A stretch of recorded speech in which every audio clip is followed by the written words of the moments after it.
ସତ୍ୟଯୁଗରୁ କଳିଯୁଗ କେଉଁମାନେ ଅମରତ୍ୱ ଲାଭ କରିଛନ୍ତି। ଏ କଳିଯୁଗରେ ଏମିତି ଲୋକ ଅମରରେ ଅଛନ୍ତି, ଅମରତ୍ୱ ହାସଲ କରିଛନ୍ତି। ଆପଣମାନେ ଜାଣିଲେ ଆଶ୍ଚର୍ଯ୍ୟ ହୋଇଯିବେ ଦର୍ଶକ ବନ୍ଧୁ। ଏ କଳିଯୁଗରେ କେଉଁମାନେ ଭଗବାନଙ୍କ ଠାରୁ ଅମରତ୍ୱ ଲାଭ କରିଛନ୍ତି।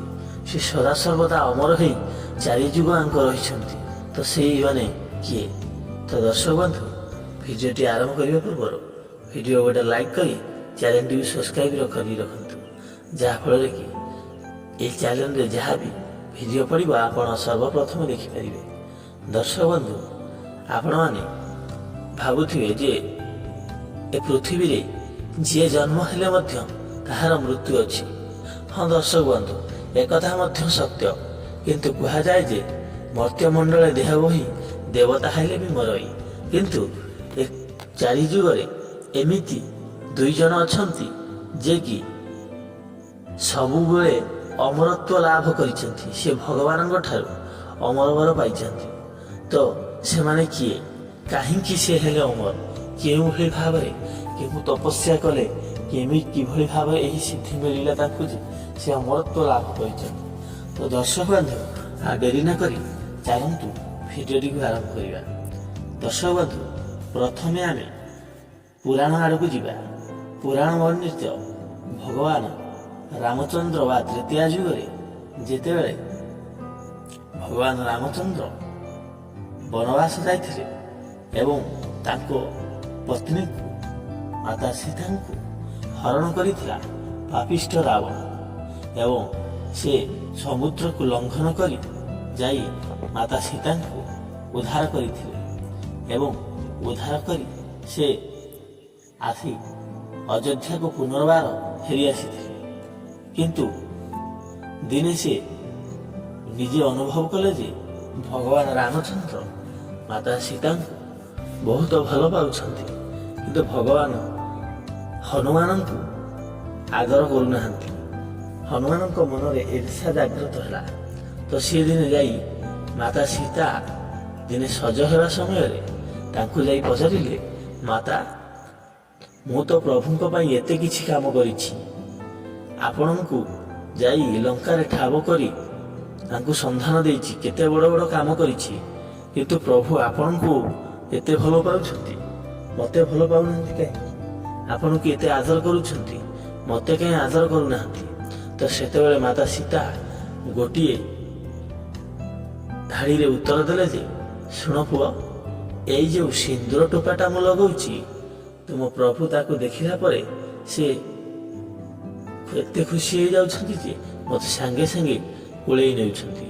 ତ ମାତା ସୀତାଙ୍କ ଠାରୁ ସମ୍ପୂର୍ଣ୍ଣ କଥାଟି ନ ଶୁଣି ବୀର ହନୁମାନ ସଙ୍ଗେ ସଙ୍ଗେ ବାହାରି ପଡ଼ିଲା ଏବଂ ମନରେ ଭାବିଲା ଯେ ମାତା ସୀତା ଟୋପେ ସିନ୍ଦୁର ଲଗେଇଲେ ପ୍ରଭୁ ଯଦି ଏତେ ଖୁସି ହେଇଯାଉଛନ୍ତି, ତାହେଲେ ମୋ ଦେହ ସାରା ମୁଁ ସିନ୍ଦୁର ବୋଳି ହେଇକି ଗଲେ ସେ କେତେ ଖୁସି ନ ହେବେ।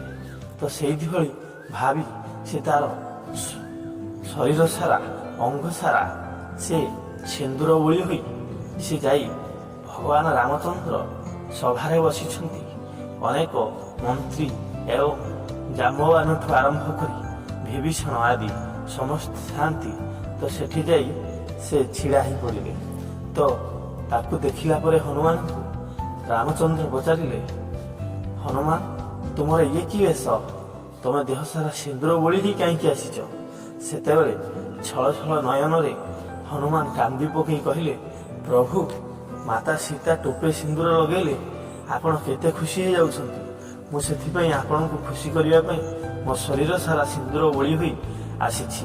ତ ସେହି ସମୟରେ ଭଗବାନ ରାମଚନ୍ଦ୍ର ମଧ୍ୟ କାନ୍ଦି ପକାଇ ଆସି ହନୁମାନଙ୍କୁ କୋଳେଇ କୁଣ୍ଢେଇ ଧରି କହିଲେ, ତୁମେ ପ୍ରକୃତରେ ଆଜି ବିଶ୍ୱାସ କରିପାରିବନି ମୁଁ କେତେ ଖୁସି।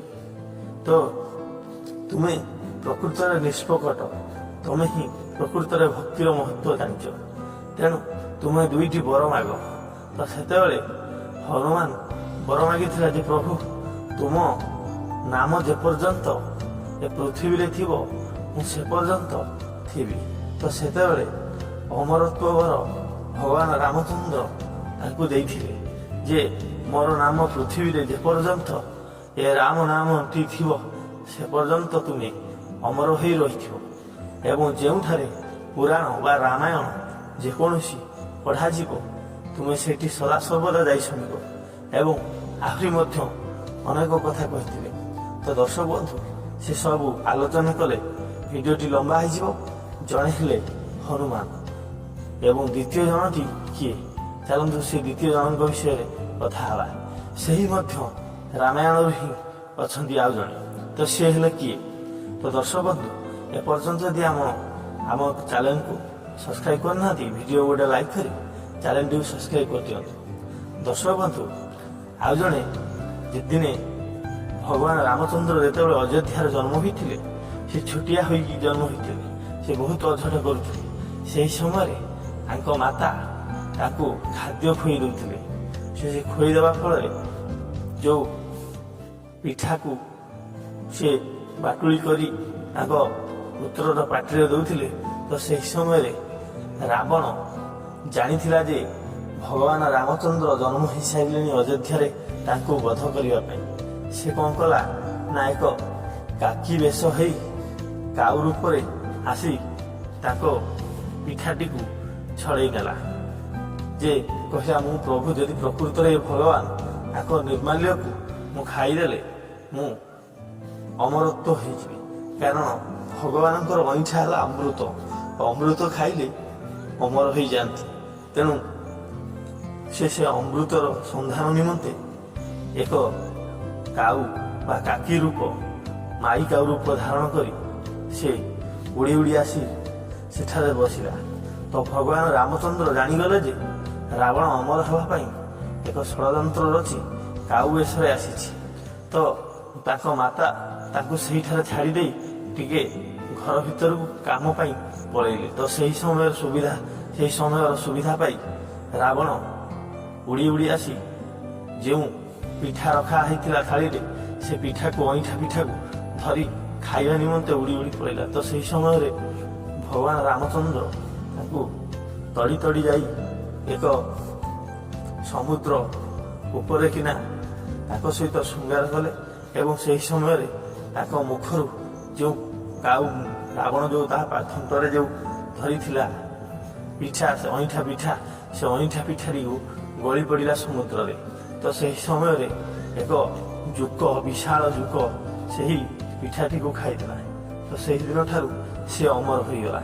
ତ ଦର୍ଶକ ବନ୍ଧୁ ଜୋକ ସଦାସର୍ବଦା ଚାରି ଯୁଗରେ ଅମର ଥାଏ। ଆପଣମାନେ କହିବେ ଯେ ଜୋକକୁ ମାରିଦେଲେ ବା ଚଢ଼ି ଚୁଡ଼ା ଗଲେ ସେ ମରିଯାଏ, କିନ୍ତୁ ମରେ ନାହିଁ। ସିଏ ଯେତେବେଳେ ଚଡ଼କ ମାରେ ସେ ପୁନର୍ବାର ପୁଣି ଜୀବିତ ହୋଇ ଉଠେ। ତ ଏ କଥା ଶାସ୍ତ୍ର ପ୍ରମାଣ ଅଛି। ଦର୍ଶକ ବନ୍ଧୁ ଆଜିର ଭିଡ଼ିଓଟି ଆପଣଙ୍କୁ କେମିତି ଲାଗିଲା ନିଶ୍ଚୟ ଭାବରେ ଆପଣଙ୍କ ମତାମତ ଦେବେ। ତ ଆଜି ପାଇଁ ଏତିକି ରହୁଛି। ନମସ୍କାର, ଜୟ ଜଗନ୍ନାଥ।